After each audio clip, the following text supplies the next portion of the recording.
ଓଡ଼ିଶାରେ ମହାବିନାୟକ ମନ୍ଦିର କେଉଁଠି ଅବସ୍ଥିତ?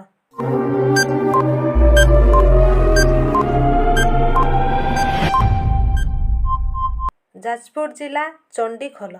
ଓଡ଼ିଶାରେ ରାଜାରାଣୀ ମନ୍ଦିର କେଉଁଠି ଅବସ୍ଥିତ?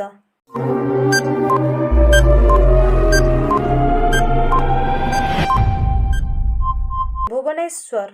ଓଡ଼ିଶାରେ କେଦାରଗୌରୀ ମନ୍ଦିର କେଉଁଠି ଅବସ୍ଥିତ?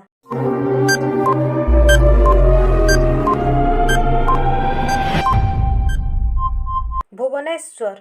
ଓଡ଼ିଶାରେ ଧଉଳି ପାହାଡ଼ କେଉଁଠି ଅବସ୍ଥିତ?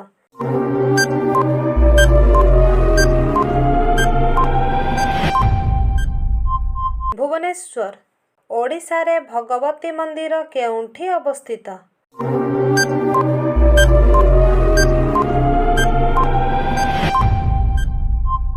ବାଣପୁର। ଓଡ଼ିଶାରେ ବରୁଣେଇ ମନ୍ଦିର କେଉଁଠି ଅବସ୍ଥିତ?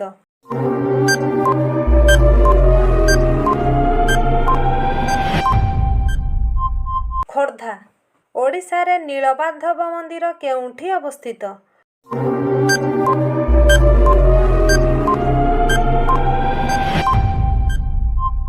କଣ୍ଟିଲ। ଓଡ଼ିଶାରେ ମୁକ୍ତେଶ୍ୱର ମନ୍ଦିର କେଉଁଠି ଅବସ୍ଥିତ?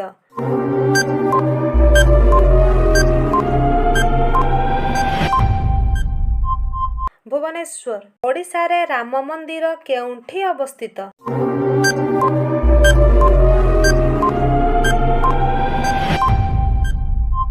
ଭୁବନେଶ୍ୱର। ଓଡ଼ିଶାରେ ତାରାତାରିଣୀ ପୀଠ କେଉଁଠି ଅବସ୍ଥିତ?